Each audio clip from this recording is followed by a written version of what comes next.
Giants' turn to try and answer, and here's Saquon Barkley, and he's off to the races. The 30, the 20, Saquon for six. Deep to right field. Oh, baby. Put it on the scoreboard. The kid has done it again. Jordan, open.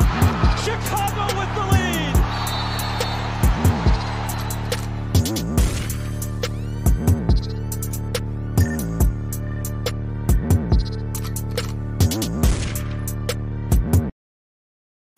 Ladies and gentlemen, a pleasant good evening to everybody. Welcome to another episode of the Lewis Sports Network. Your boy Lewis coming back at you once again with another heavy hitter live stream with yet another video.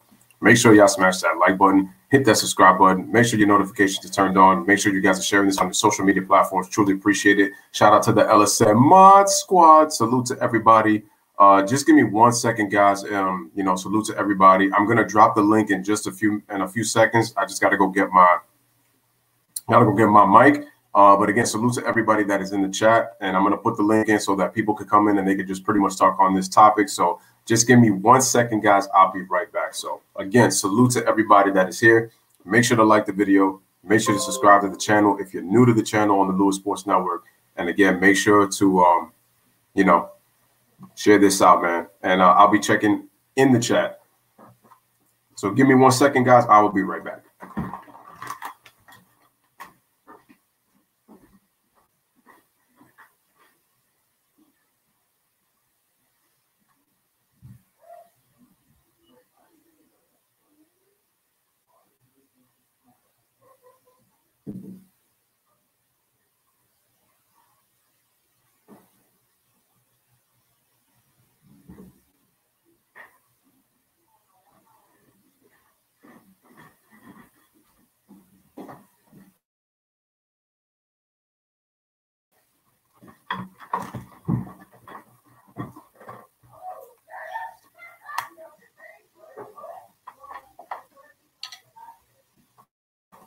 LBJ King, I said, wait, I'm going to send the link. I had to go get some stuff, man. Just be patient with me, guys. I'll be right there.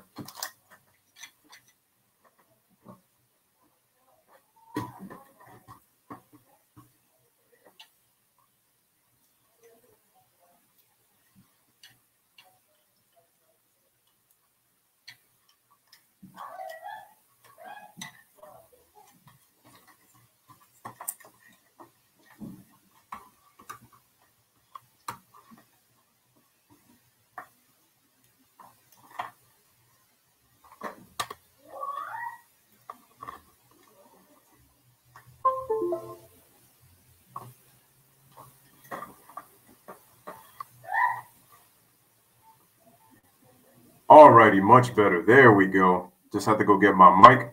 All right, let's go through the comment section before I drop this link right now. All right, salute to LBJ King. No doubt, no doubt. Okay, you got to understand something. The reason I kept delaying it was because I had some things going on the outside. So there's a reason why I kept delaying the stream. Okay, there's things that happen. It's called life. In life, there are things that happen, so I had to delay the stream. That's the reason. If not, I would have started on time. I try to be on time as much as I can. But when things come up, things happen. It's called life.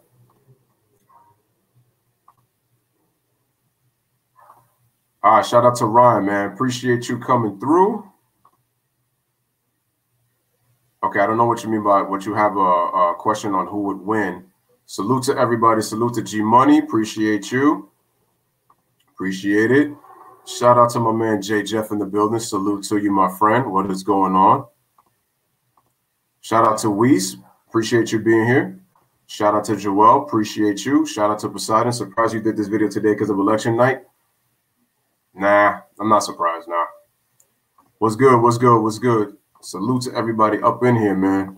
Salute, salute. Just going to get through all the comment section, then I'm dropping that link.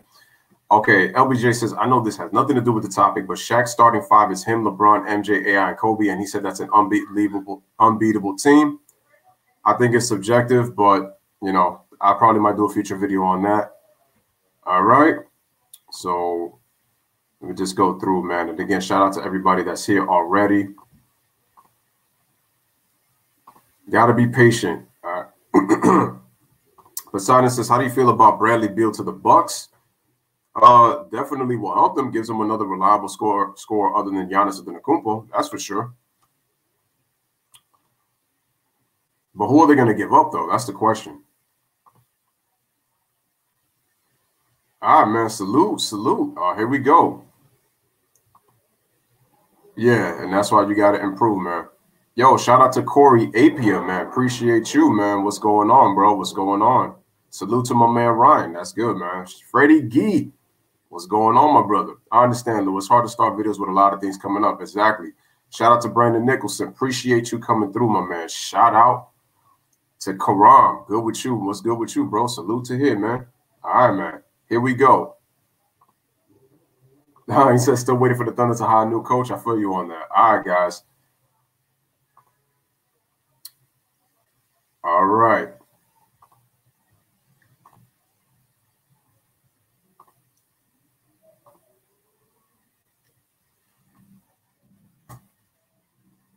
Invitation is now in the chat. Salute to you guys.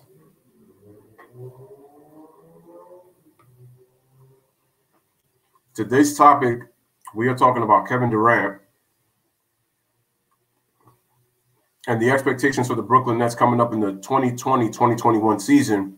And the question that I got to ask for you guys is, should we hold Kevin Durant to the same standard in terms of trying to get him to win a championship in his very first season with the Brooklyn Nets?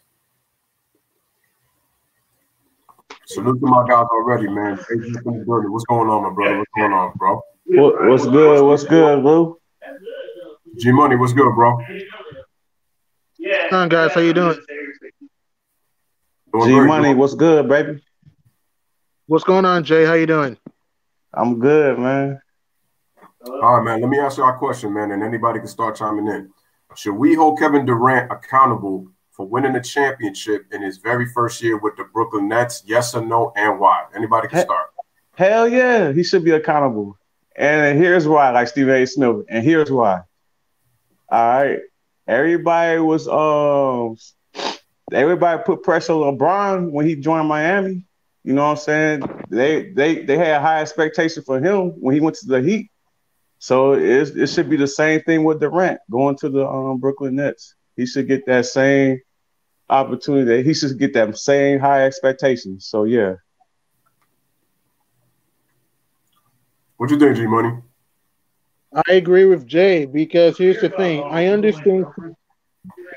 Here's the thing. The East is only going to get better. You know what I mean? With Miami getting better. Boston's going to make moves. Indiana, Philadelphia, Toronto. Mm-hmm. If you're Brooklyn, if you don't get it done this year, win. It's like Kevin Durant, Carrier, Hold on a second. Who's got background noise in the background? Turn off the background so I'll be able to hear them. I'll be able to hear you better.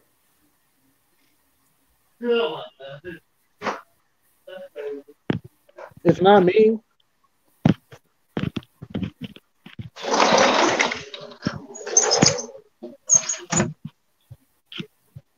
Can you hear now? Yeah. Perfect. Okay. All right, go ahead, G Money. So as I was saying, KD should be held accountable because many people think that, Durant wasn't a leader. So if you're Kevin Durant, you have a golden opportunity to win a championship without Steph, Clay, Draymond, and the guys from the Dub Nation. So if I were Kevin Durant, this is your best opportunity. It won't because you got Miami, Boston, Indiana, Toronto, Philadelphia getting better. You know what I mean? Hell, New York may make moves in the offseason. You never know. And if the Nets do make the finals this season, you got the Lakers waiting for you. To make moves. So if you're Kevin Durant,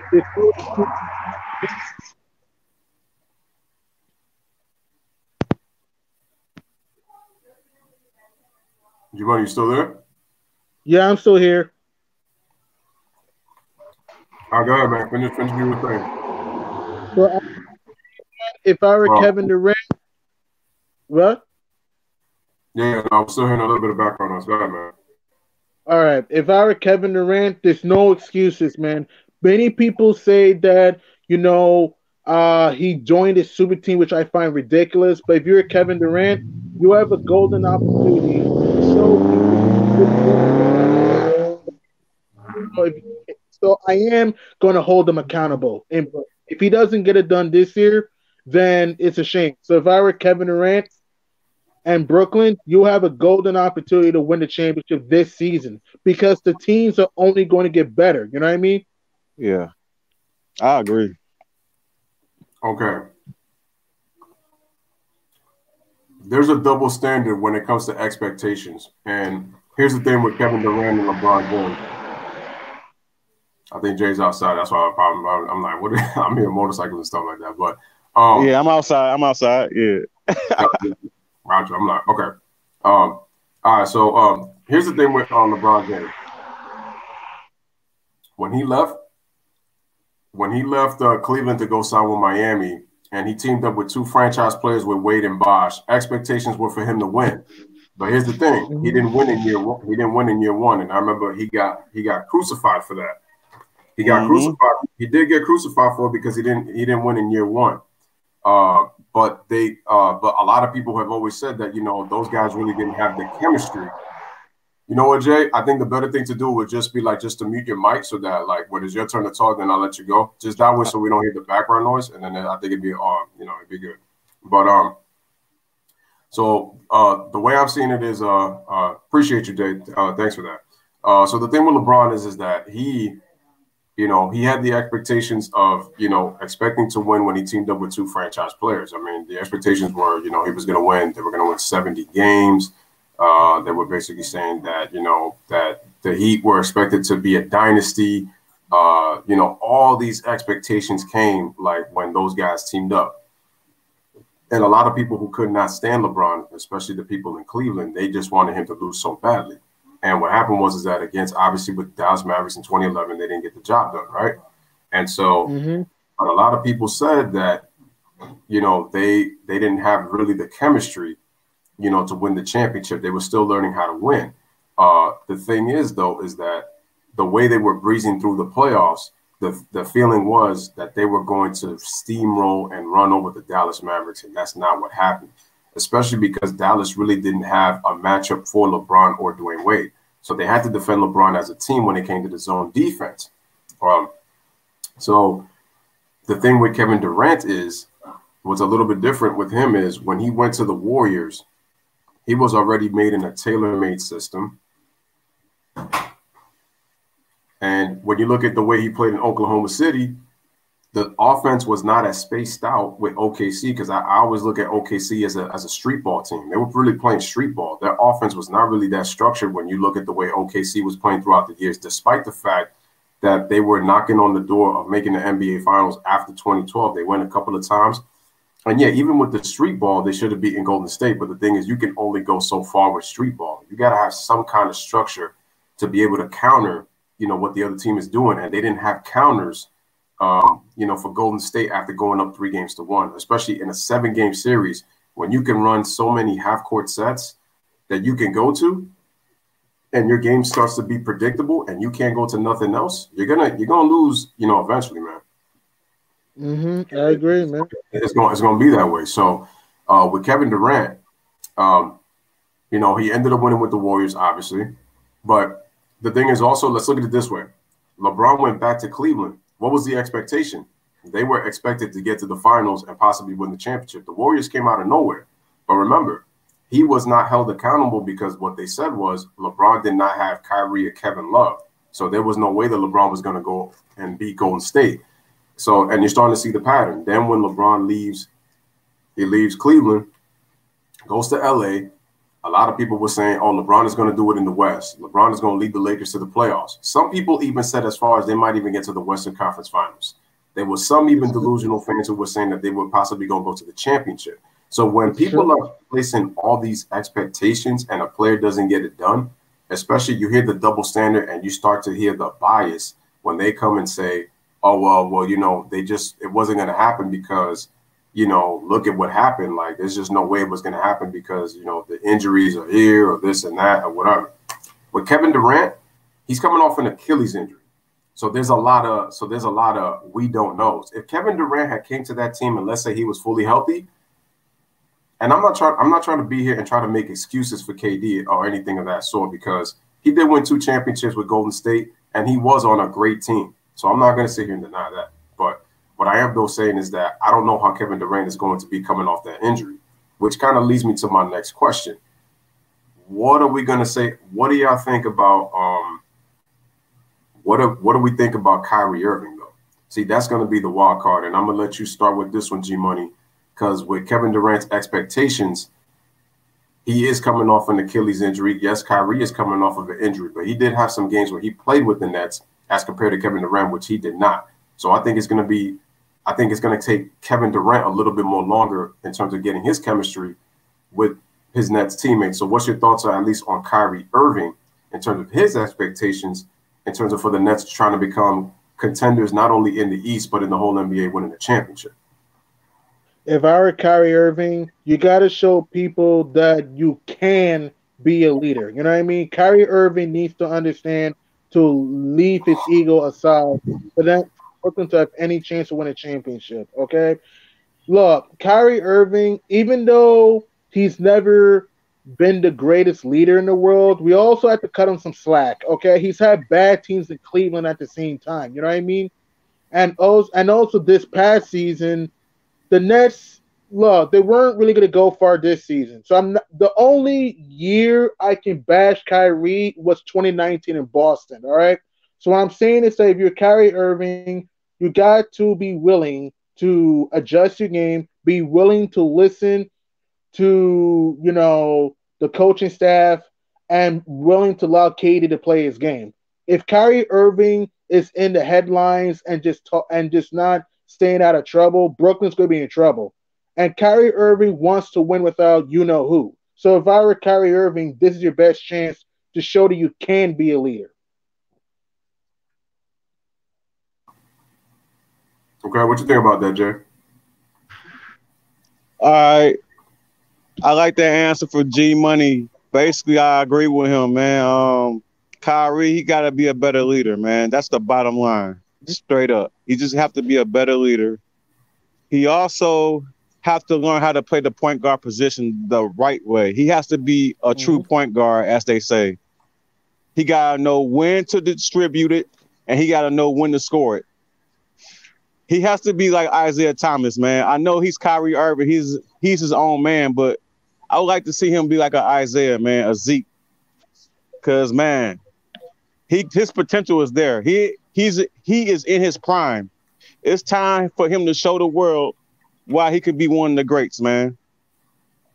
Because I believe in him, and I believe he can win without LeBron James. He don't need LeBron, man. He just gotta have confidence in himself that he can do it, and I think he can, man. But it all starts within. He gotta, and then he has to be a leader, man. He gotta learn how to lead his team. Man. He needs to be willing to. Like I said, he needs to be willing to be selfless. He needs to be willing to allow the other guys to play their game. To be willing to not, Here's what I think what Kyrie needs to do. Okay, Kyrie Irving should not care what people think, but at the same time, he has to be open-minded. You get what I'm saying? If Kyrie Irving can be open-minded and, like you say, play the point guard position the right way and know when to get other guys involved and know when to take over, then Brooklyn could do good things. But if Kyrie Irving starts to butt heads with like Dinwiddie, Joe Harris, Kevin Durant, etc., then it's not going to do anything for Brooklyn. That's the thing. The only year I can bash Kyrie for not being a leader was 2019 in Boston, in my opinion. Because in Cleveland, he didn't have a good team in Cleveland. He didn't have a good team. But in Boston, I'm sorry. What happened in Boston was more of Kyrie and the team not gelling. You know what I mean? So he has to understand to be willing to leave his ego aside and be willing to allow his teammates to play their game rather than thinking, it's only him. Because if Kyrie Irving is going to continue to be selfish, then Brooklyn's not going to do anything. If Kyrie could play the point guard position the right way and know when to get guys involved, know when to take over, then Brooklyn could do something. Okay. I hear what you're both saying, and to a certain extent, I agree with the both of you. Here's the issue with Kyrie and Kevin Durant. Their biggest enemy is the media. That's their biggest enemy, and that's what they got to deal with. So the key thing for them is they got to be on their best behavior. So that's one problem. And I know both of them tend to be outspoken. The only issue that I have with Kyrie Irving is he sometimes has a tendency to play with the narrative, whereas Kevin Durant is a little bit different. He's kind of his own guy. Because I want to say that Kyrie can be his own guy, but at the same time, Kyrie has a tendency to be a follower too. And we saw that in his second year with Boston, that knee injury, when he was leading the Celtics, helping to lead the Celtics with the best record. Because I remember Kyrie was actually playing within the system that Boston had with Brad Stevens. Kyrie was actually learning to lead, and there were games where Kyrie was actually, when they were winning games and Kyrie did not have to score the ball, either when he didn't score or when he was just having a bad shooting night. He was actually showing better intangibles when he played with Boston. The problem was when Boston was successful without him when they went to the playoffs, that's when Kyrie started to show some very poor tendencies as a leader. He thought people were just going to bend the knee to him because he was missing, because he was injured. And remember, Gordon Hayward got injured the very first game of the season. So they didn't really have time to build with Gordon. And Gordon, mentally, he was having a tough time recovering from that ankle injury. And I just hated the fact that Boston overpaid him. But again, that's a product of this era, because this era makes so much money. A lot of guys who I feel like don't deserve to be getting so much bread, they get it. But hey, you got to secure the bag, right? So that's just the nature of the beast right now in today's NBA. You got to secure the bag. But getting back to Kyrie Irving, it's going to be hard for Kyrie to be the leader of this team. And I get what Jay is saying. He's going to have to be a leader in terms of this. He has to let KD do his thing. He can't be trying to outshine KD like what Russell Westbrook did, because that's why Russell Westbrook is having a hard time everywhere else that other players that he's played with. And like I said, I love Westbrook, but that's just been his biggest problem in the 12 years he's been in the league. It's up here. That's the thing with Russ. He's a dynamic point guard. I love Russ. It's just up here. That's been my problem with Russ. And also, he hasn't had the coach that just pretty much tell him no. That I feel like some of these coaches are afraid to tell these NBA players on like how to try to win the right way and how to improve the right way, that they're just allowed to do whatever they want. And you can't say nothing to them, because then you're going to have people in the media that's going to cap for that player, along with the fact that he's got people in the organization who are in favor of that player.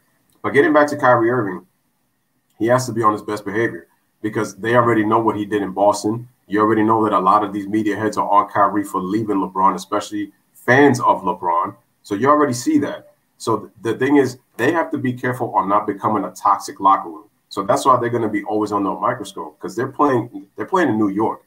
They may be the little brother to the Knicks in terms of popularity, but right now they're the better structured team, because the Knicks don't really have. That's a dysfunctional franchise right now. But so there's that. Kevin Durant is going to have to find a way to also stop trying to engage so much with people in social media accounts, because that's another problem that KD and Kyrie have. They always have a tendency to always have to answer. And it's like, I get it. Some people could get downright disrespectful, but my point is you don't have to always answer, to every single person that's always disrespecting you, man. There's just some things you just got to let go. Like, you don't always need to answer. And again, shout out to Michelle's daughter, and shout out to Weiss, shout out to Raduni, shout out to Joel Hayward, shout out to Alistair49, who are in the chat. I see you guys. And I just want to finish this last point. If they don't win in their first year because they're hated by the media, you already know who's going to come after them next if they don't win. It's the same thing with what they did with Kawhi Leonard, because the Clippers got so much hype coming into this season. People were saying how much the Clippers have dogs, and we saw what happened. Fluky chip or not, whatever you want to call it, but they were predicted to win. But yeah, that's my take on the pretty much on the key for Kyrie and KD in terms of how they're going to play together. Now, I wanted to ask both of y'all this question, and this is coming from. What are y'all thoughts about Mike D'Antoni being an assistant coach? with Steve Nash, how do you think that their offense is going to work in Brooklyn? And depending on the pieces that they bring back for next season, how do you think D'Antoni's offensive scheme is going to work out with KD and Kyrie and the rest of the Nets? I think they'll be a great offensive team. I think that they'll hoist up a lot of threes. And again, we're talking about Phoenix Suns reunited. You know what I mean? Mike D'Antoni was the head coach of Steve Nash and Amari Stoudemire back in Phoenix. So we got Suns reunited in Brooklyn. So I'm saying is that the offense will be fine because they're gonna score a lot of points. But here's the problem: they're not going to be great defensively. That's gonna be a problem. So I can see a point when there's going to be games when Dinwiddie, Kyrie, KD, etc. is going to take turns going hot offensively. But the problem is, I have a weird feeling they could do a lot of ISO. We all know Mike D'Antoni likes to do a lot of ISO ball with Houston with James Harden.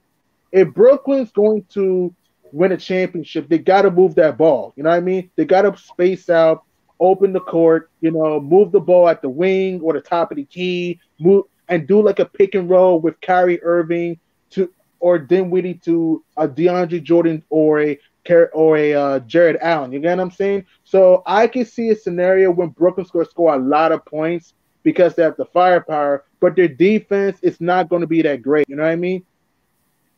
And that's going to be a problem. All right, man. Jay, what you got on this, man? Man, oh my God. I don't like that hire, man, Mike D'Antoni. Man, it's gonna be a lot of what ifs. This offense is gonna be good. We already know that. We already know that offense is gonna be legit. But come playoff time, with teams gonna have time to study you, teams gonna make adjustments to slow you down and stuff like that, man. Kyrie Irving, man, like I said, it's a lot of what else with him, man. I like Kyrie, man. I think he can be one of the greats. But again, his style, man, he's a ball-dominant point guard. Durant gotta have his touches, man. I don't see it working. I just don't see it. Because Durant gotta have his touches, man. And Kyrie, he loves to score too. So, like I said, man, it's gonna be hard, man. They can do it. Because they're in the weak-ass East. They in the weak Eastern Conference. I mean, they can do it. Weak. The East is improved now compared to when it was. I can't say weak, It's still weak, man. Nah. It's better, but it's better, though. But it's still weak. But anyway, man, like I was saying, it's going to be hard, man. Steve Nash was that dude for Mike. He was that perfect point guard. You know what I'm saying? Not a ball-dominant. Well, he did have the ball in his hands a lot, but as far as like scoring rise, he knew when to score and he knew when to pass. That's, as I'm telling you, that's gonna be hard for Kyrie to do. I seen him do it at sometimes, but he's just not consistent with it. So I would like to see more of that from him. If he can do that, and Durant can still get his points and stuff like that, man, then they might have a shot. But their defense still gonna be like suspect. It's gonna be horrible. That's the thing. It's gonna be horrible. That's why, again, I'll make this quick. I'm sorry, Liz. I understand to clog the paint with Jordan and Allen, but they're going to need to guard the perimeter. You know what I mean? They're going to need to guard the perimeter, and that's going to be a problem. Okay, so you guys made some valid points. Here's the thing that I'm looking at with the Mike D'Antoni hire.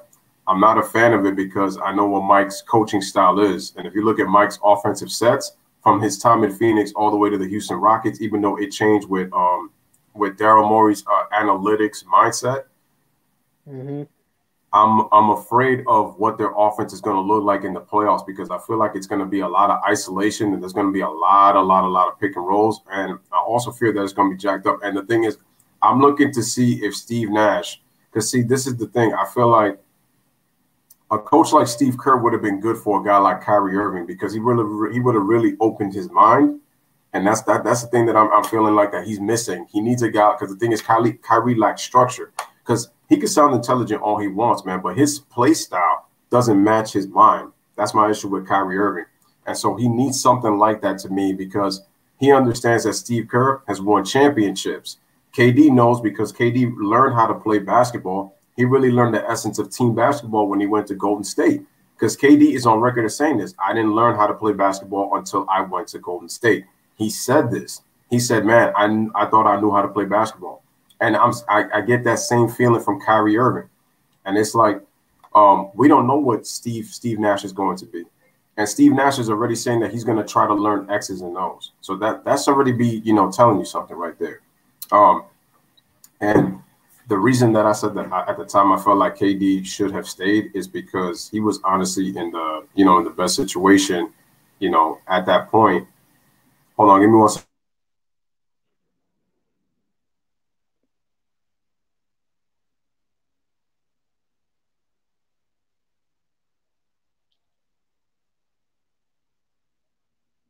Hello, I think your mic is muted, Lewis.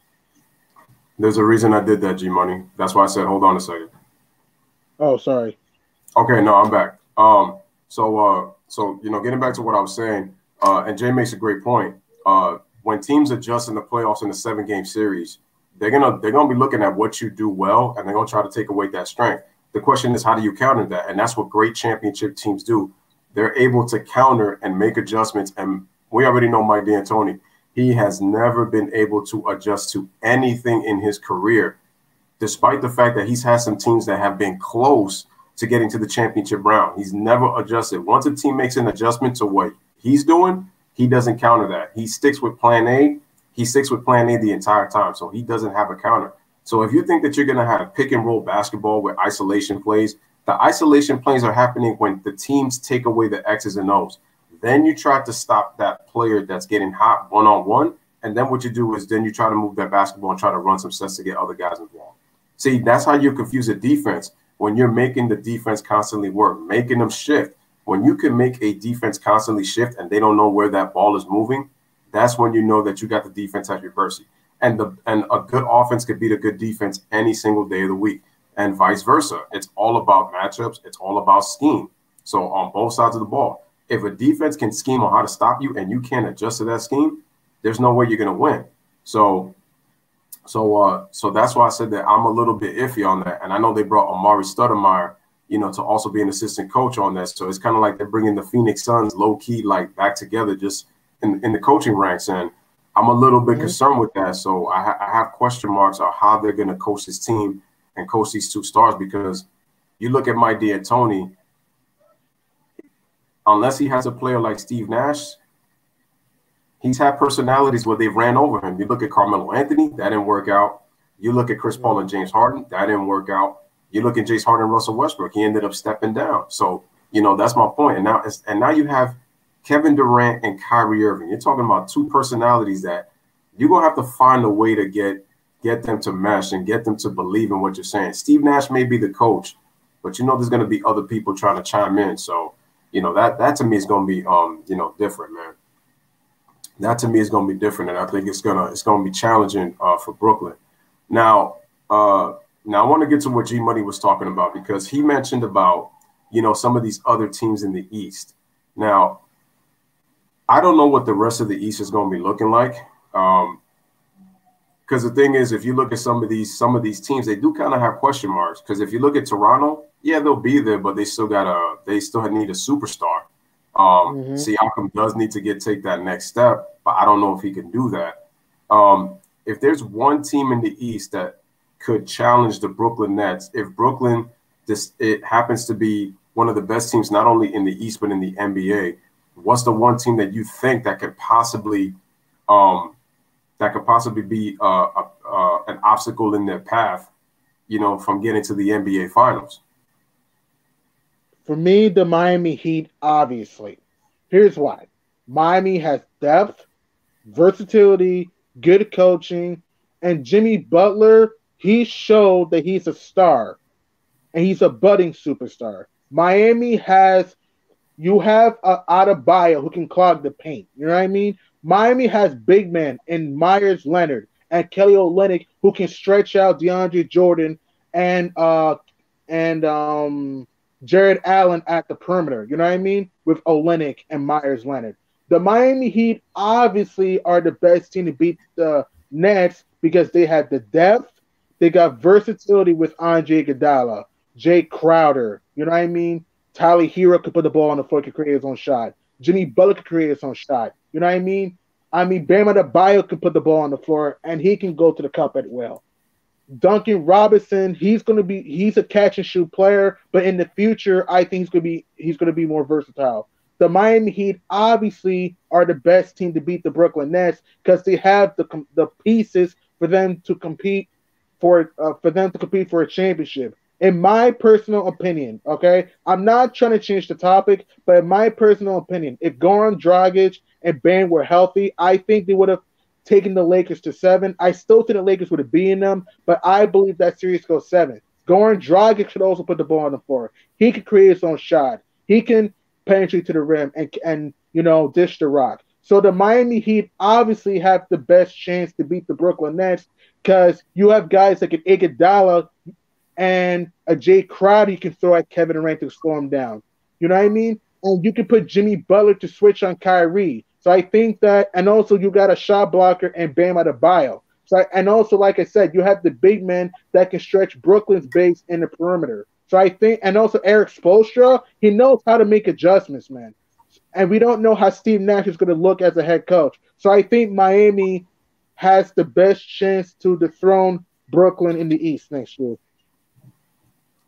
Hold on, Jay. Before you go, I got to debunk G-Money real quick. You said you weren't trying to change the topic, but then you went and proceeded to try to change it to try to compare it to the Lakers.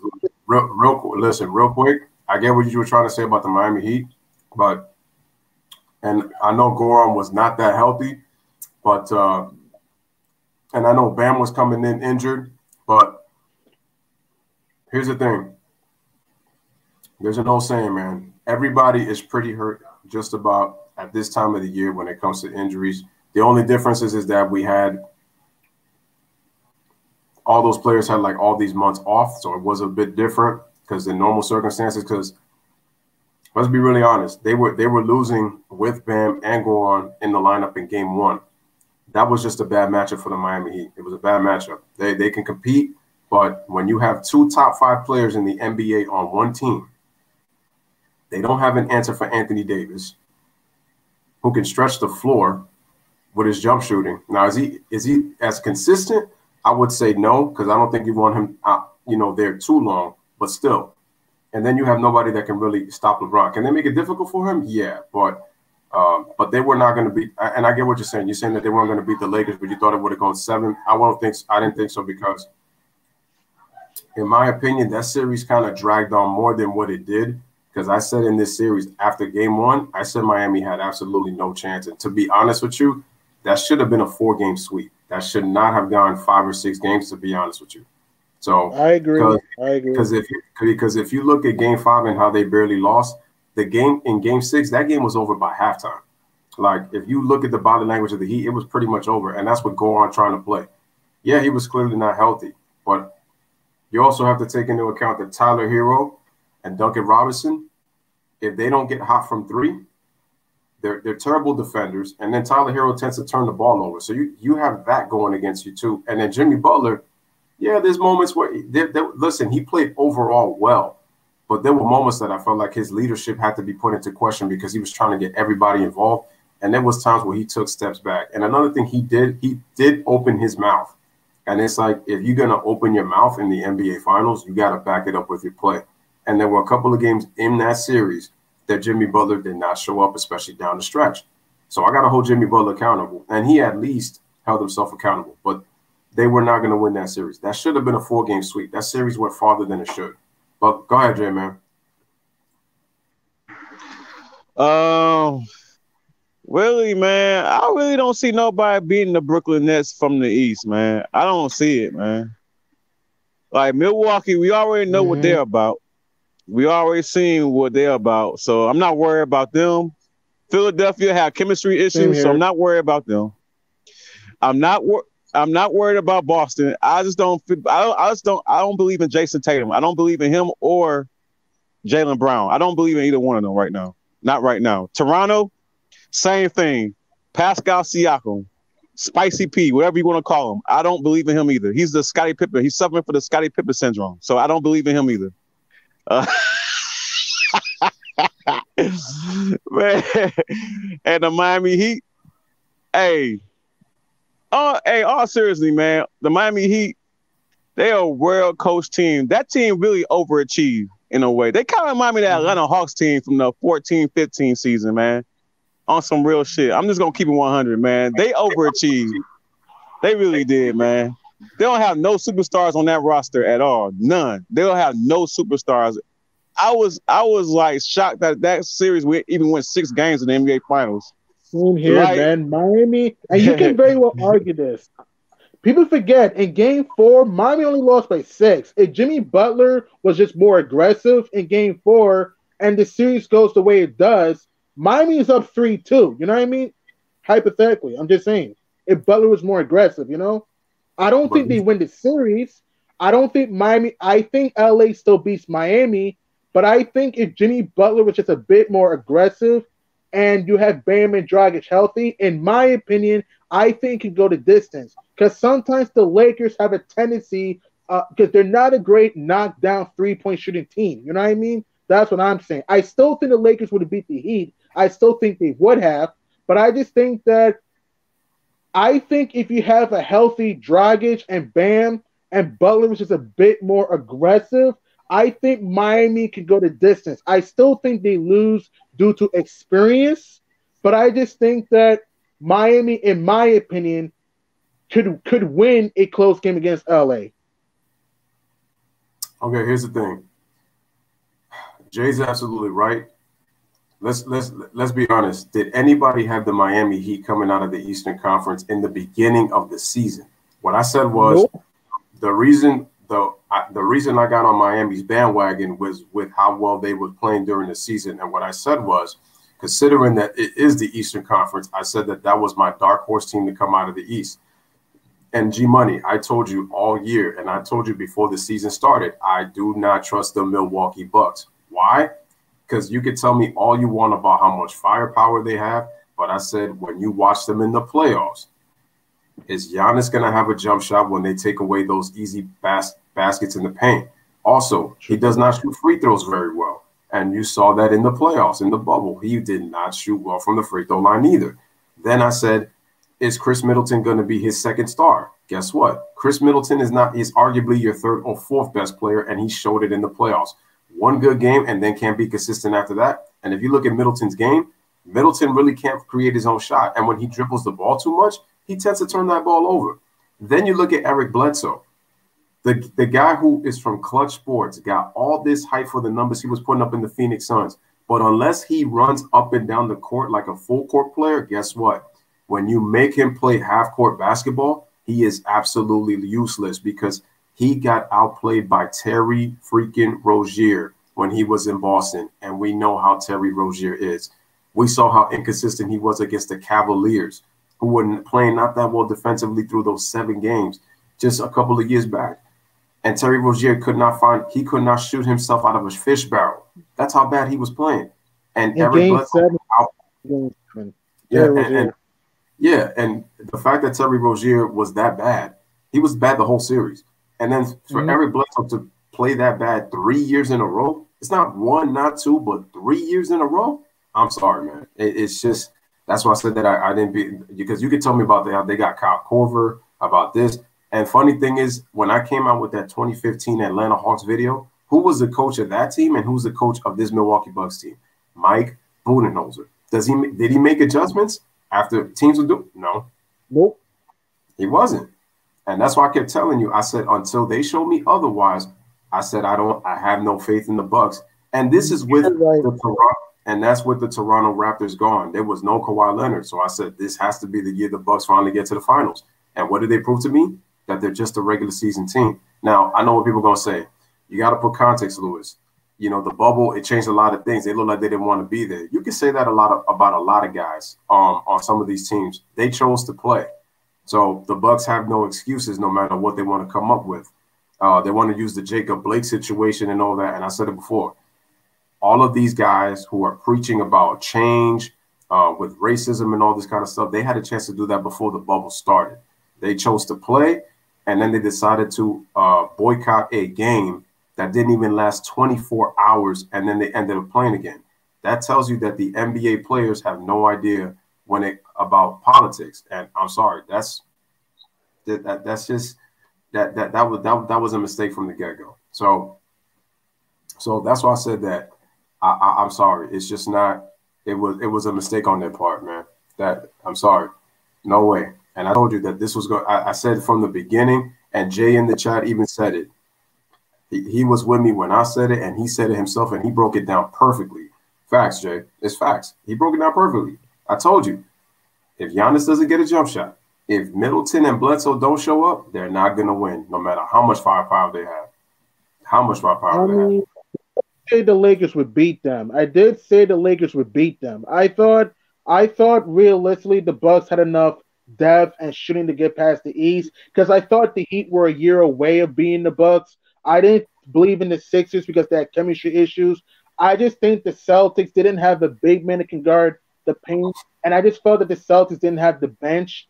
And I thought the Raptors, I said without Danny Green who can hit big shots and Kawhi Leonard who is a go-to guy, I didn't think the Raptors were going to do it. So that is why I thought the Bucks would go to the finals, but I was emphatically wrong, all right? I can't believe I overhyped Milwaukee all year, said it can get to the finals and challenge LA. I was emphatically wrong. So, yeah, you guys were right. I admit I was wrong. You were right. I will never believe in the Bucks again. Yeah.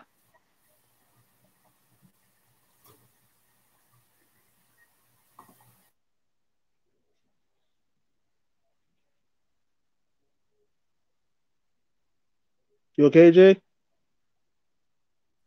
Oh yeah, I'm good. My bad, guys. I don't know what happened. That I got knocked off the stream, but back. Go ahead, Jay. What was you saying? Nothing. I was just talking to G Money and said my mic was on mute, but I'm good. Yeah, man. Like I said, man. Brooklyn shouldn't have no problem coming out the East, man. They shouldn't have no issues unless somebody get hurt, unless one of their key guys get injured. That's the only reason I can't see them making it to the NBA Finals. But they should get there, man. Now, can they beat the Lakers or the Clippers? I don't know, but they can at least get there. They can certainly beat the Clippers. The Lakers, I have question mark. And I told you, Lewis, about the Clippers. I told you so. I said they were frauds. So they could beat the Clippers. Pandemic poo-poo, Paul George, every year in the playoffs, he sucks. Lou Will, lemon pepper. He was lemon pepper doo-doo in the playoffs. He was terrible. Montrezl Harrell didn't show up in the postseason. Kawhi Leonard Skinner, he showed me that he was not a leader. They can definitely beat the Clippers because the Clippers have no heart. They have talent, but they have no heart. That's their problem. I've been telling people the Clippers will not win a championship because of the style of play. Paul George is every year in the playoffs. He doesn't get it done. Kawhi Leonard, he showed me that he's not a true leader. I mean, Montrezl Harrell, his pick and roll D is just terrible. Zubac, he needs to work on his offensive game, okay, and needs to stay out of foul trouble, okay? And Lou Will, lemon pepper doo-doo, he was horrible in the postseason and cared more about eating lemon pepper wings rather than try to be aggressive and take over the game down the stretch. So you know what I mean, in big moments. So the Nets would kill the Clippers, in my opinion. But against the Lakers, I don't know. I don't think they'll beat the Lakers because LeBron and AD, to me, is the best duo in the NBA, okay? And when you have a Rondo who can control the tempo, can push the pace, can get everyone else involved in the offense, you have a Rondo who can brace their teeth to the D to get AD involved. And also you got Markieff Morris, who was hitting big threes in the playoffs. You know what I mean? And KCP was fabulous in the playoffs at times, hitting big threes and his lockdown on D. So if you're the Nets, I think Why you laughing? Not the I've been telling y'all, stop overhyping the Clippers, man. Stop. They can certainly beat the Clippers. If the Clippers cannot beat the Denver Nuggets, what makes me think that Kawhi Leonard and Paul George could beat a healthy Kevin Durant and Kyrie Irving? Ask yourself this question. And I've been saying this again and again. If the Dallas Mavericks had Courtney Lee, Jalen Brunson, Dwight Powell, and Kristaps Porzingis, those Clippers would have lost in the first round to the Mavs. I've been telling y'all. Let's stop overhyping the Clippers. If the Lakers are healthy, they'll be in the finals again next year. Let's just be realistic. The Warriors, they need a bench. They have the talent, but they need a bench. The Nuggets are still young. The Mavs are still young. I don't believe in the Rockets. I don't believe in the Clippers. So if you're kind of realistic with yourself, it's a matter of who could compete with the Lakers in the East. Is it going to be the Heat or the Nets? Let's be honest. Okay, you done, G-Money? One more thing. I told you, Lewis, I said this. The Clippers, they're frauds. I don't hate the Clippers, but I've been telling you that this team was going to underachieve in the playoffs. I've been telling y'all. They don't have a leader. They don't have a true point guard. They don't have a shot blocker. That is their problem. And I've been telling you, Paul George and Lou Will suck, sorry for my language, donkey ass in the playoffs. It's every year with these guys. And Kawhi Leonard, he's not a leader. I'm sorry, man. It's ridiculous. Hold on, let me just go through the chat before I got to debunk some of the stuff that you was talking about, man. I hate to do this to you, G Money, but let me just go through the chat real quick first. Hold on, I think I missed something. Oh, hey, shout out to my main man D, the Godfather Jefferson, man, dropping down the $2 super chat, man. Appreciate you, man. Thank you, as always, man. If you guys haven't, make sure y'all go subscribe to D Jeff. And salute to people who are here in the chat. If I have not gotten a chance to, shout you guys out. Just been kicking it in with G Money and Jay. We're talking about the Brooklyn Nets, obviously, man. But salute to everybody that is in here. And oh man, okay. So G Money, I see we got a lot of people, man. Yo, a lot of people not feeling what you're saying, man. They say G Money, okay, and I get it. It's G Money's opinion, so I will respect that. But here's why I was laughing. And like Brock Lesnar on the cover of SmackDown, here comes the damn pain. Oh, my God. So, okay. G-Money says that the Clippers were going to be exposed and he kept that same energy all season. I disagree with that because you were flip-flopping throughout the year when it came to momentum. I know you had no trust in the Clippers, but you kept saying that they might beat the Lakers. And what I kept telling you is you got to go with what your gut said. Now, Jay in the chat, he stuck with the Clippers from the start. They just didn't get the job done. I did the same thing. I said that the Lakers had an opportunity, but I was sticking with the Clippers because I felt what they had. Here's the issue with the Los Angeles Clippers.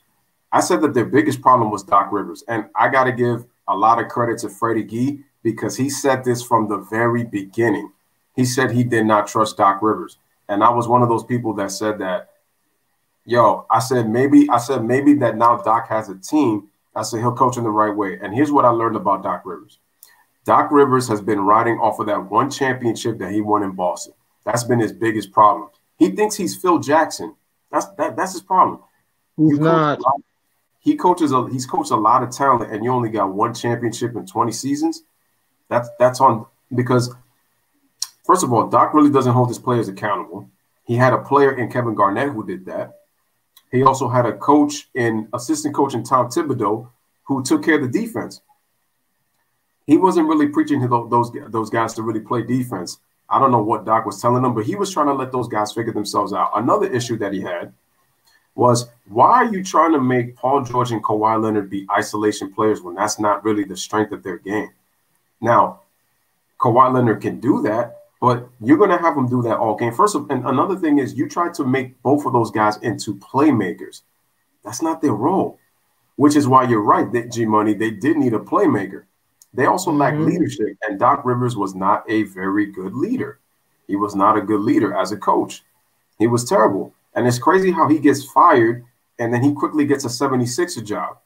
And that Sixer team is full of question marks, but guess what? Where are they? They're in the Eastern Conference.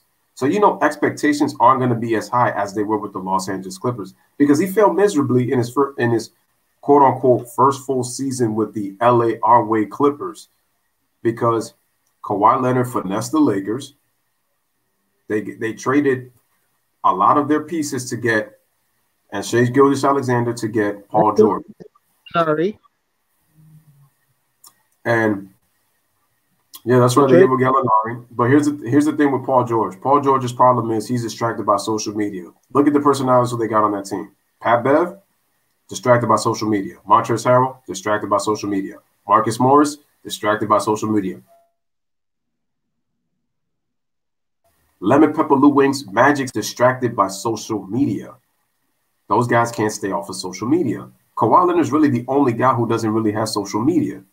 But Paul George, why are you comparing yourself to James Harden if you're still way off P? I can't believe you even got a playoff P nickname, bro. And Pandemic poo-poo. Yes. Pandemic poo-poo.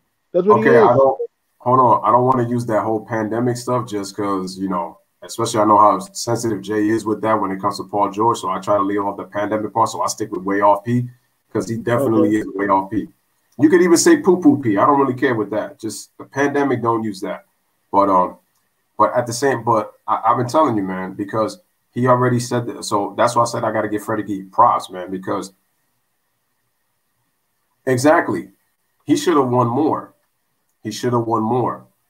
And he did not get it done. I'm sorry. He's more overrated, especially with the amount of leads he's blew. That's true. That's true. I have to agree with Freddie on that one when he said it in the comment. You can't, because it says it right here.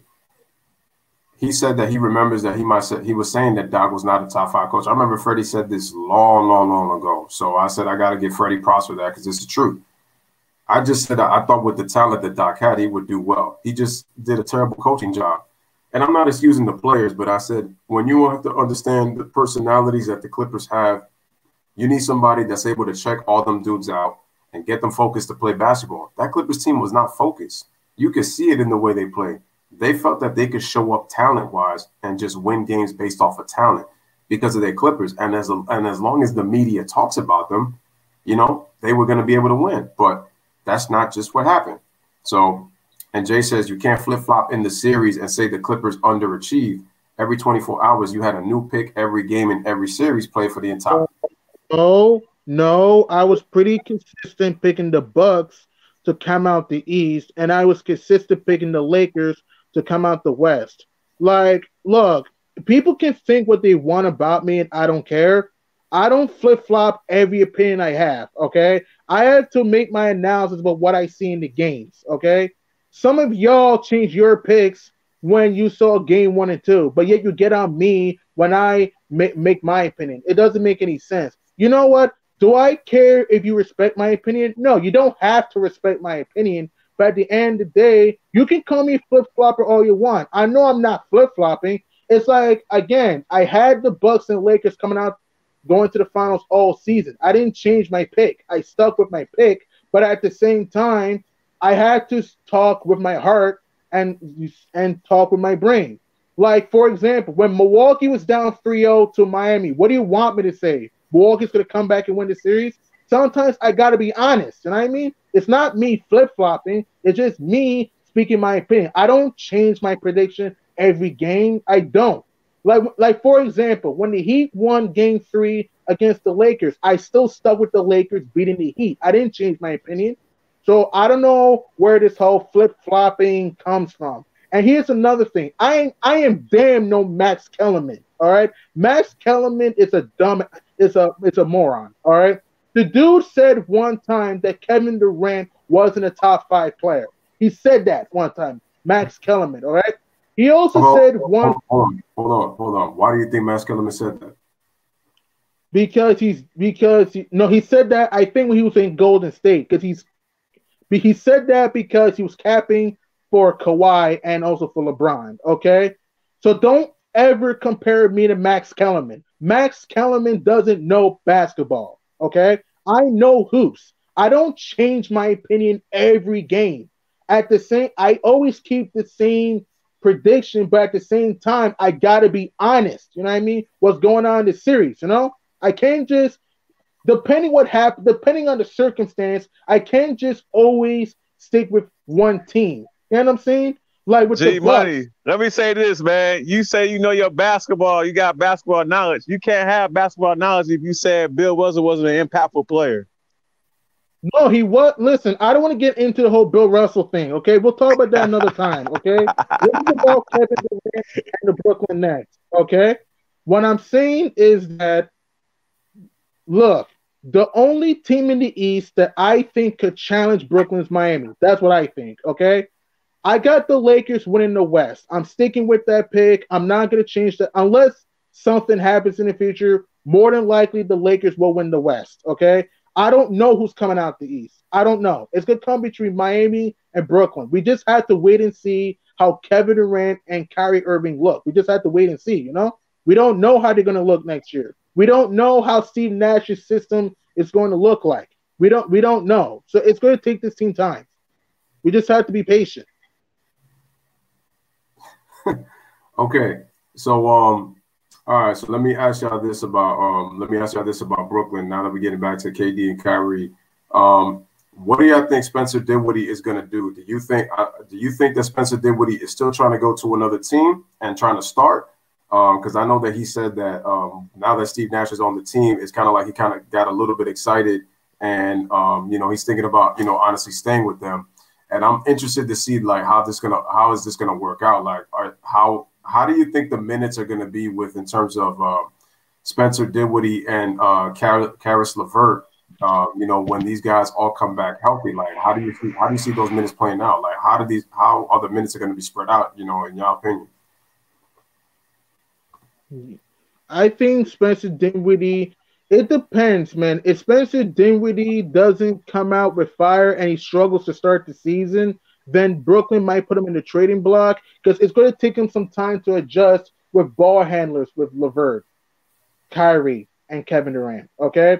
But I think Dinwiddie's going to play well enough to still be on this team because Dinwiddie could create his own shot. He could put the ball on the floor and could hit the mid-range shot and could hit the three ball. And Dinwiddie, he's very clutch down the stretch. He hit a game winner versus the Pacers last year and against the Lakers before things stopped in the league. So Dinwiddie is another, you could say, another go-to guy for Brooklyn with LeVert, KD, Kyrie. You know what I mean? So I think Spencer Dinwiddie's going to play well enough to still be on the team. So I don't see him getting traded. I don't see it. Yeah, the Brooklyn, they should keep their guys, man. They don't need to make any trades or anything. Just keep their team together, man, so they can have depth, so they can make a long playoff push because they're gonna need their guys, man. They're gonna need them because you don't want to overuse Durant because he's just coming off an injury, so you don't want to overuse him. You don't want to overuse Kyrie because history tells us that Kyrie can't stay healthy for a full 82 games. So you don't want to overuse. You don't want to overuse these guys. So man, you need all the depth that you can get, man. So I'll keep both players, man. You guys both made great points, and I'm going to be on Jay with this one. I think that sometimes having depth is important. I think going into the playoffs because that way your superstars they're playing. Obviously, they're going to be playing heavy minutes because you're showing your rotations in the playoffs. But at least I think it's good to have in terms of depth because you can find, ways to rest. So like Jay said, KD is coming off a career injury. And Jay has been saying it constantly. What is Kevin Durant? Are Kevin Durant's best days, behind him? We don't know. It might be yes. I think the question is going to be, can KD get to his spots, to be able to still score at the level that he was once able to score at? I don't know if he's going to do that. So that's a big question mark. Kyrie's coming off a shoulder injury, not as serious as KD's, because you need your legs for your jump shot. That's just facts. You need your legs for your jump shot. So KD pushing off that foot is going to be a huge question mark when he's trying to get to his spots and trying to explode. To try to pretty much score. But with both of these players, you are going to have to find a way to balance minutes, and I think that's an issue that Steve Nash is going to have that he's going to have to figure out and manage Kevin Durant, because he also said out of his own mouth that Kevin Durant's going to be playing 5 positions. So he has to find a way to manage Kevin Durant's minutes, having Kevin Durant playing those positions. So you don't want him playing 39 to 45 minutes trying to play all 5 positions and make him burn himself out in the regular season. I think Steve Nash is too smart for that. unless he proves me something different and Mike D'Antoni is in his ear. But he can't have Kevin Durant playing so many minutes because if he does, then that's Kevin Durant's going to be worn out by the time the playoffs start. And we could be talking about an early exit because now the pressure falls on Kyrie's shoulders. And then the question becomes, can Kyrie really lead a team?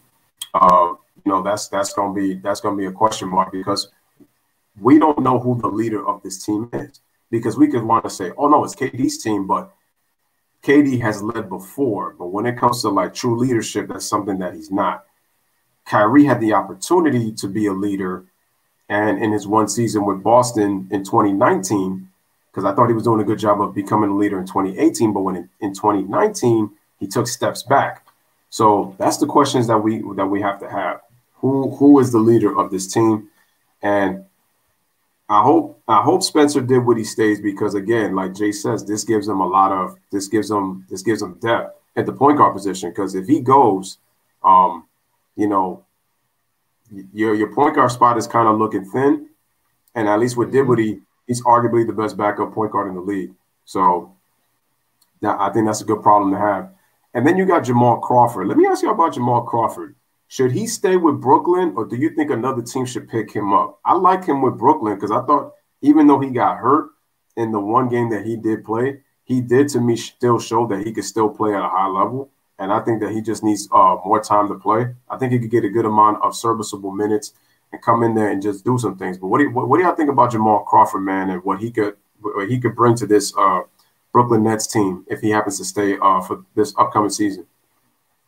If Jay Crossover stays with Brooklyn, he could create his own shot. He can put the ball on the floor. He can penetrate to the rim. He can make guys fall on their knees, literally. Can break ankles and can hit that three ball, especially when he gets fouled shooting that 4-point play. You know what I'm saying? So I think that if you keep Jamal Crawford, that's another ball handler and another go-to guy that can give you a basket down the stretch of the game. You saw he did that with the Knicks. He did that with the Clippers. He did that with the Hawks, the Bulls, etc.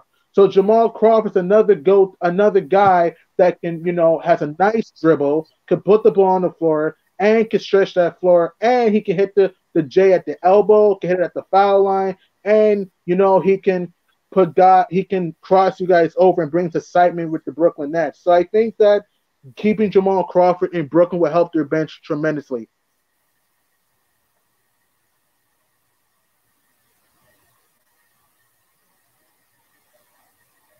All right, no doubt. What you think, Jay? I have to agree with G Money. I agree with him, man. I mean, Jamal Crawford, even at his age, man, he's still a walking bucket. Like he can give it to you anytime, man. Any day of the week, he can give it to you. He can drop a easy 40 like it's nothing, man. So yeah, and more importantly, he give you great leadership. He can talk to Kyrie. He can help him out on a lot of things, man. So, yeah, I keep Crawford around, man. Hell yeah, you need that veteran leadership, man. That's always important, especially in the locker room that's corrupted like KD and Kyrie. They corrupted, man. Let's be honest. They corrupted, man. So somebody like Crawford can handle that situation, man. So, yeah, they should keep him around. Yeah, he's a veteran you can have on your team. And like I said, he brings excitement. Jamal Crawford brings a lot of excitement to a team. Even though the Knicks were bad for years, he did bring some excitement to the Garden. You know what I mean? So if you keep Jamal Crawford, if you're Brooklyn, that's another go-to guy with Dinwiddie, LeVert, Kevin Durant, and Kyrie Irving. You know what I mean? That's a lot. You know what I mean? And remember, Jamal Crawford can bring the ball up the court from full court to half court. Jamal Crawford is another ball handler who can put the ball behind his back and get a layup. He can put the ball between his legs and, finish with finesse. Jamal Crawford, he's not a star, but Jamal Crawford is underrated. I mean, back in his prime, he was nice. In Golden State, in New York, and Atlanta, etc. With LA, he was a big key contributor, man. And if they can keep Jamal Crawford with this team, that will help mentor guys like LeVert and Dinwiddie and other young guys. You know what I mean? To help out. So I think Brooklyn should keep Jamal Crawford and see what they can do next year. Okay. So I know people in the chat were talking about with Kevin Durant. Shout out to Ty Zone God Zone. Again, guys, make sure to like the video. Make sure to share this on your social media platforms as you guys come in. Talking Brooklyn Nets basketball with KD's expectations to win a championship in his first full season healthy is the topic. We're talking about a little bit with Kyrie Irving, Steve Nash, and D'Antoni head coaches, and then what are the challenges that the Nets are facing this upcoming season and what they should do with their team. So people in the chat were saying that they feel that Kevin Durant should be coming off the bench and playing about 20 to 25 minutes to get his legs under him. I think up until the All-Star break, where you could kind of start to up his minutes a little bit for that stretch run. And I would have to agree with everybody. I think you need to bring Kevin Durant slowly. You don't want to do too much with Kevin, having him play too many minutes early, because the thing that you worry about is re-aggravating that Achilles injury, or then suffering another injury, a different injury of some sorts, and then you got to take steps back, and then you have to once again adjust without Kevin Durant. So the issues that Brooklyn is facing are chemistry, defense. So chemistry, defense, the managing of the minutes with some of the players they have, since they are deep. Obviously, the health of Kevin Durant and Kyrie, because I feel like that the health is going to be the biggest thing with the two stars. So I think health-wise, that's going to be an issue. And then what the expectations are for the Nets, to go into the playoffs. What type of style are they going to be? So we could talk about chemistry, but they need an identity, which is another thing. And obviously the leadership, as people have mentioned, like who is really the leader of this team. And I think what you guys have mentioned about Jamal Crawford being that veteran presence in the locker room, I think is going to be big with KD and Kyrie, because we know the type of egos that they have. You could that have alpha games, but the reason I call them beta mindsets is because you can easily get them to be fragile in terms of their mindset. So they can be sensitive, man. So I definitely think if Steve Nash can somehow manage their egos, Brooklyn could definitely go far. So let me ask y'all this question. How many wins are we looking if we get a fully healthy Brooklyn Nets team? If we get the Brooklyn Nets, everybody's healthy. They're playing top 5 elite level defense, let's just say. They showed their depth. They showed their leadership. They show very good chemistry. How many wins do you think that this team could get in the regular season if we were just to come up with a number? A fully healthy net squad clicking on all cylinders. How many wins you guys think, both of you guys, think that they could win, in the regular season? You talk about I say like 48, 49 wins, because like I said, it's the regular season, man. The regular season is not important, because all the regular season is to me is about seedings for the playoffs. So I don't care about no regular season. All I care about is the playoffs. And you don't want to overuse Durant, and you don't want to overuse Kyrie, because history states that they are injury prone. Durant, he's not really injured. He's been injured a couple of times in his career, but Kyrie's been injured most of his career. So you want to have minutes restrictions for Durant and maybe Kyrie too. But I say about 49, 50 wins. I can see that. Okay. G-Money, what's your prediction? I say between 50 to 55 wins. I think Brooklyn, like you said, Jay, they don't want to, push KD and Kyrie too hard to risk injury. But I think Brooklyn has enough talent, enough depth, to which I think that they can win 55 games. Because I think that like I said, you have multiple go-to guys. You can go down the stretch when the game is close. Also, the fact that if they show their depth with Dinwiddie, LeVert, Taurean Prince off the bench, and you have Joe Harris who can catch and shoot from 3, and he can go put the ball on the floor sometimes, that's going to be enough for Brooklyn, to which I think can get that many wins. And you have a Jared Allen and DeAndre Jordan that you can throw lobs, to them, and also they can guard the interior. So I think if Brooklyn is healthy, I think they'll win around 50 to 55 games. So yeah. Okay, the way I see it, Anthony L, real quick, he says that I'm still concerned about coaching. The fact that they hired D'Antoni, it drew a red flag for me. Yeah, I was surprised that Mike D'Antoni went near that team, because the first thing I said was, oh no, here we go again. Mike D'Antoni always seems to get a job no matter what. despite the fact that that dude has not proven that he could win as a head coach in this league. He's gotten far. He's gotten deep a couple of times, but just hasn't been able to get to the finals because he can't adjust. And I'm concerned what type of offense they're going to run under him and Steve Nash. I hope that Steve Nash doesn't let him, try to dictate all the plays because he really doesn't run sets. Like, people were trying to get on me talking about how different the Houston Rockets were looking. Look at the stuff that they're running. But they became, Mr. Reliable, Mr. Pringle came with that. He came with that original pack, man, that original can. He tried to come at me with the sour cream and the Pizza-licious and the cheddar cheese and the ranch and the BBQ and the honey mustard. But against the Lakers, he went back to the original, man. He went back to the original. So, and Pringles can't show exactly what he was, Mr. Pringles, man. So that's why I'm concerned with D'Antoni coming, to the Brooklyn Nets. I said they needed to get somebody, again, it's like I said before, Kevin Durant's best success was when he had structure. That's something that Kyrie Irving needs. His team needs structure.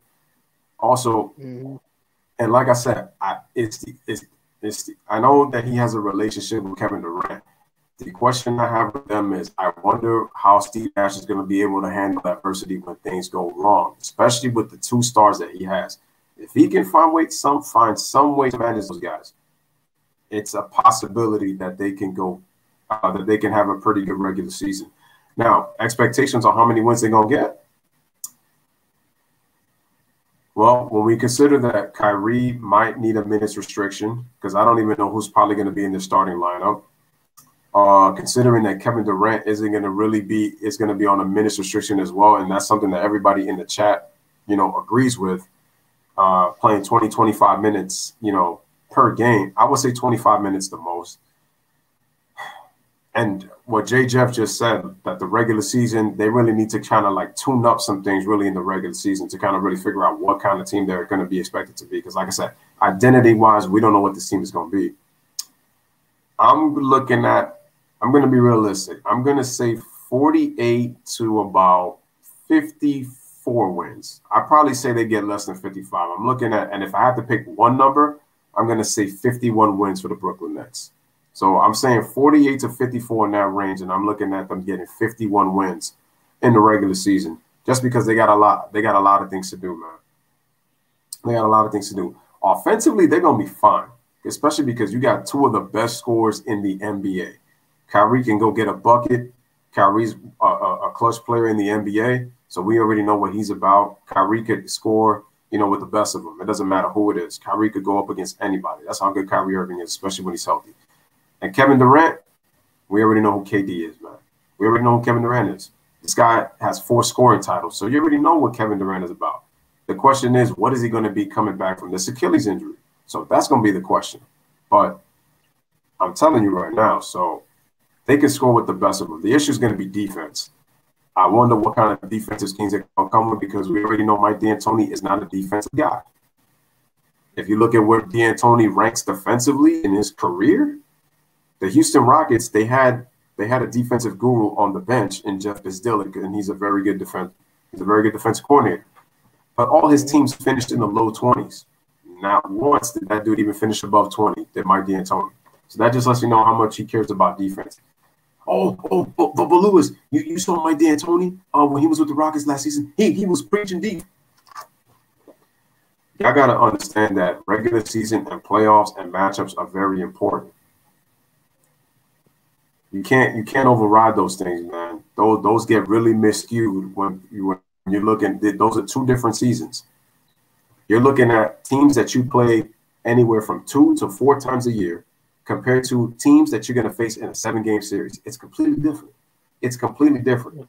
You're the best team when you've been doing the same thing all year and people really can't stop you. And then even when they try to stop you, you find a different way to win. That's what the great teams do. That's what the great ones do. And you find out who is the difference between good teams to great teams to the best team in the NBA. So that's what I'm saying. And shout out to Nathaniel Phillip, man. He was saying that Ime Udoka is the defensive assistant coach of the Nets. I actually like that hire. I think that was a good hire for them. He comes from the Popovich tree. So, and he even played for Pop too. So I like him on there. I just don't like D'Antoni in terms of the offense. That's my issue.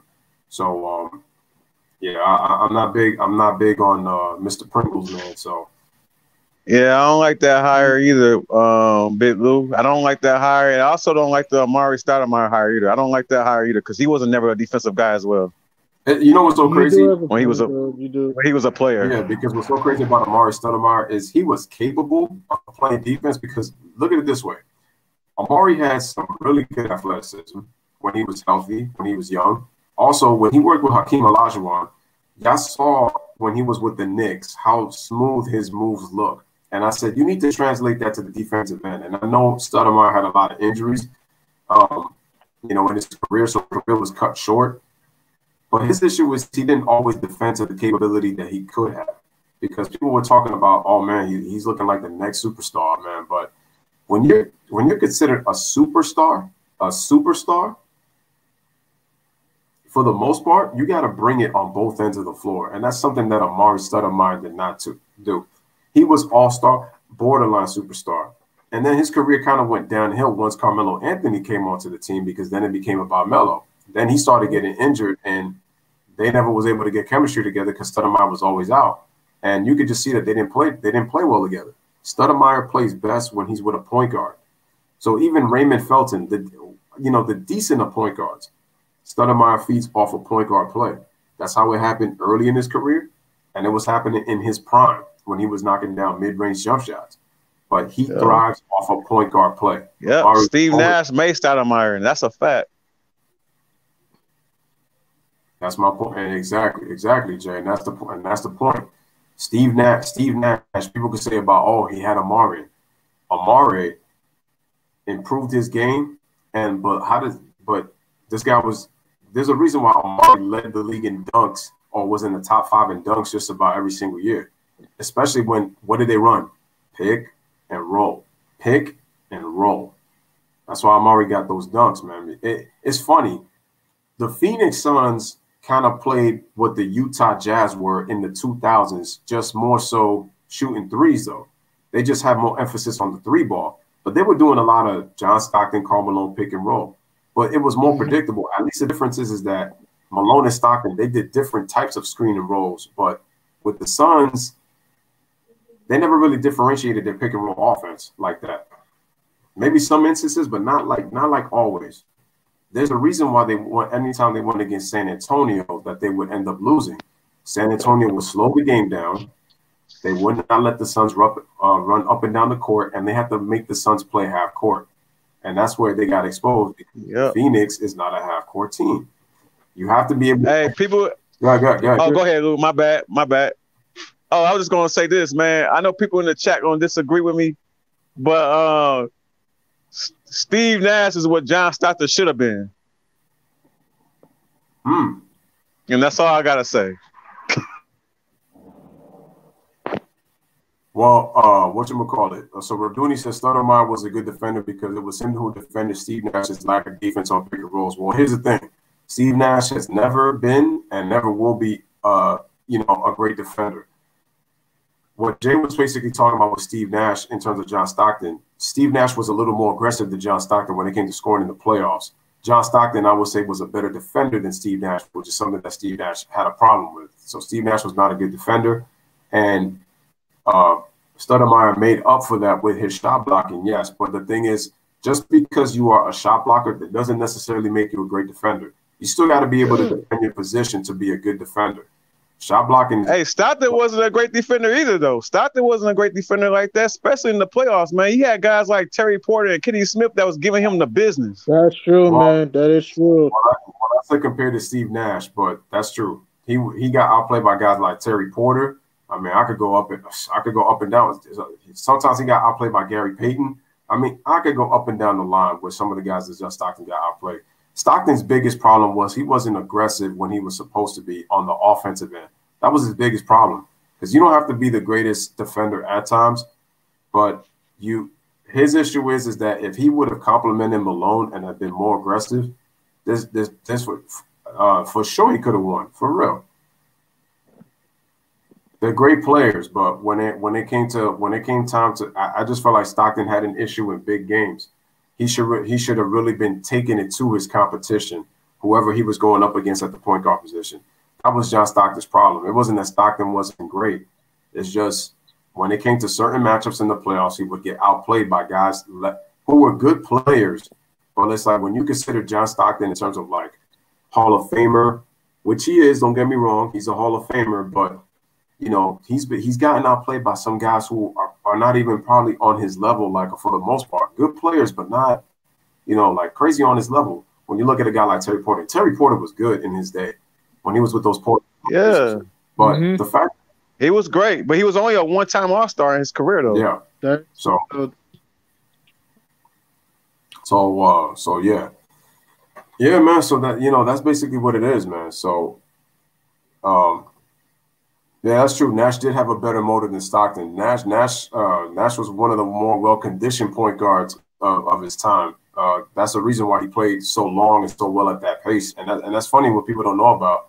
Nash had back injuries that he suffered in Dallas, and he was able to play through in Phoenix, which is crazy. For him to be conditioned to be able to play that style of pace almost for 40+ minutes and still having to rest your back on the bench, or at least when he would be on the floor near the bench and be sitting down. Because I know that he has a pinch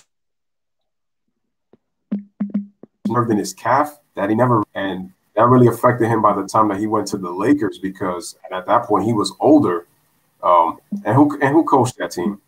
There was Mike Brown, there was Bernie Bickerstaff, and then Mr. Pringle man Mike D'Antoni.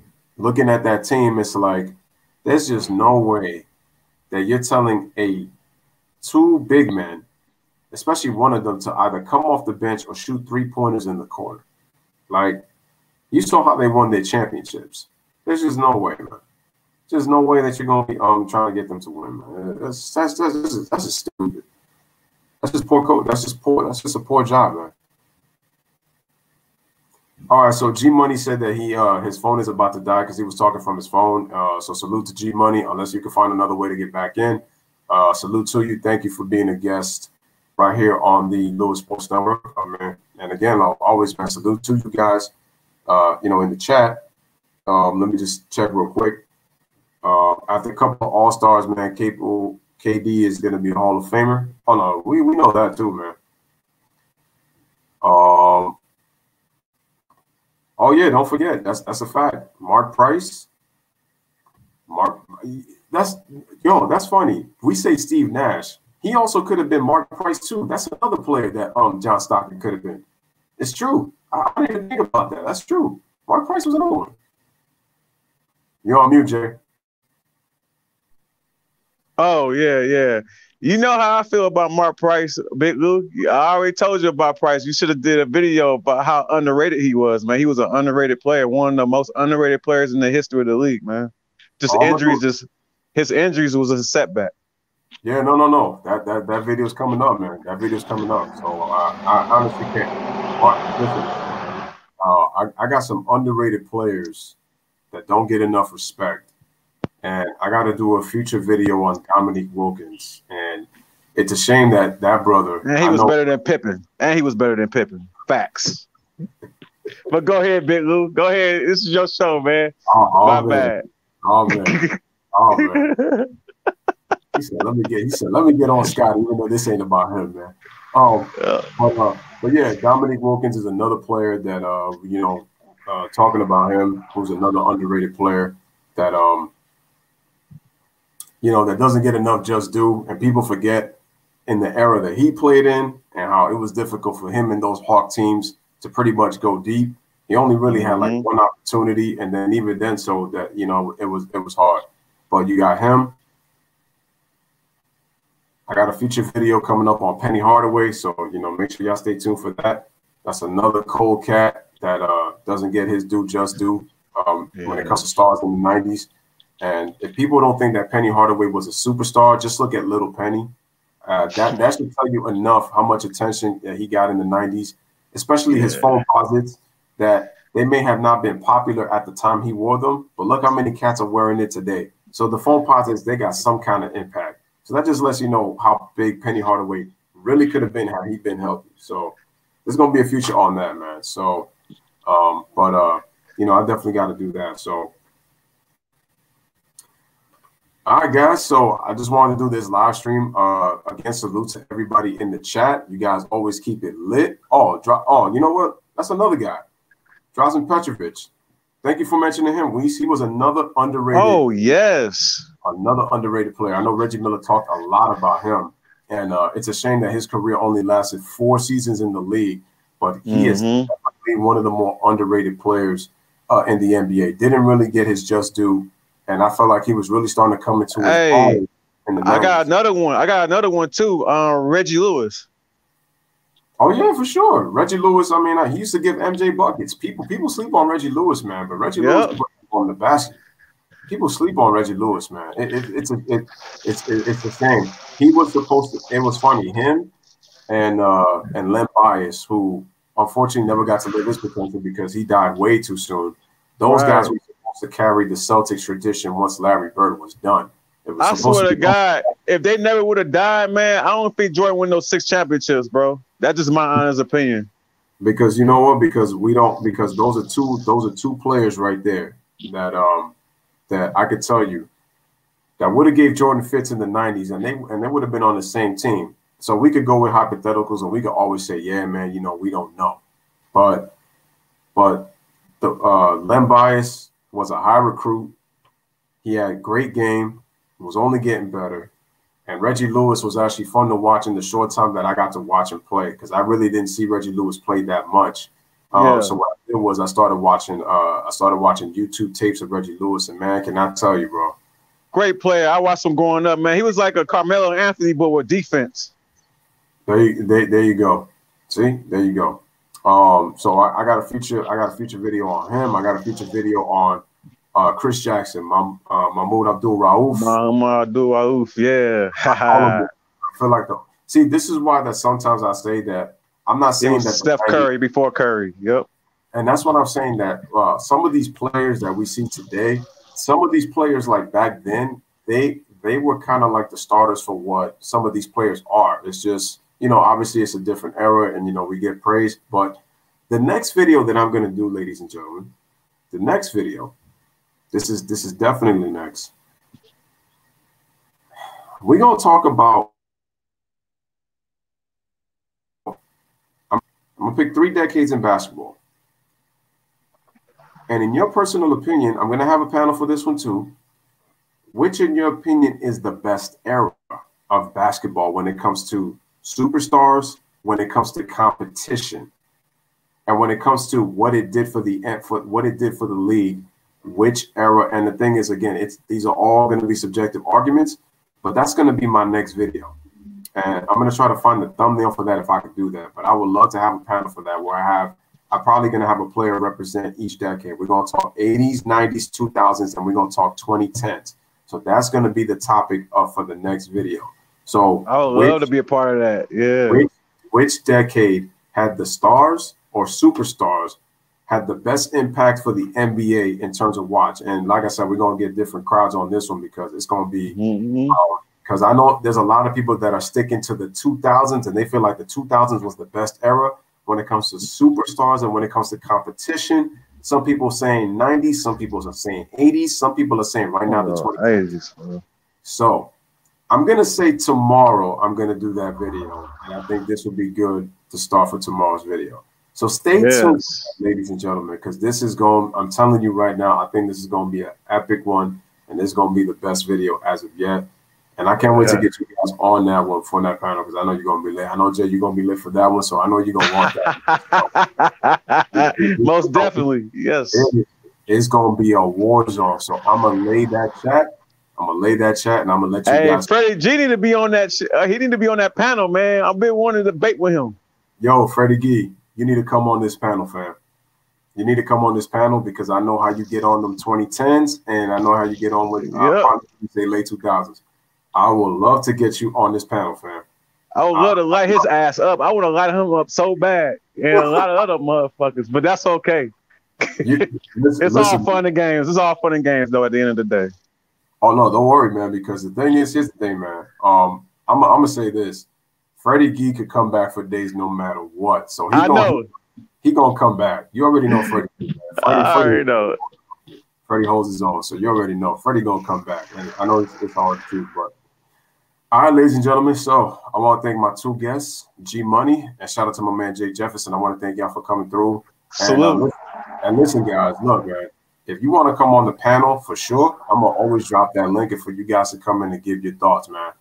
Like I said, at the end of the day, you know, we just talking basketball, nothing personal aside. It's just here to voice your opinion, just give you guys to give your mind. And whether I agree or disagree, because I can look at you funny, because everybody be seeing my face and be like, yo, Louis making that face, man. Be like, yo, they be like, yo, your face, but I look at Louis' face, man. Yo, your face expressions be having me dying, man. It's priceless, bro. But I'm telling y'all, I'm like this. I'm like, yeah, I respect your opinion, but yeah, I don't know about that. But okay, but again, man, if you guys want to come on, definitely come through because on this stream, I'm letting y'all know now, to a StreamYard, I'm allowed to have a max of 10 people. I'm allowed to have a max of 10 people. So it'd be interesting to get different opinions. So I'm just letting y'all know, man. But I'm telling you right now. So I'm gonna say this. I'm gonna close it out with this, man. So I'm gonna put that live stream up. Make sure y'all share it to everybody who wants to come, because it's gonna be lit.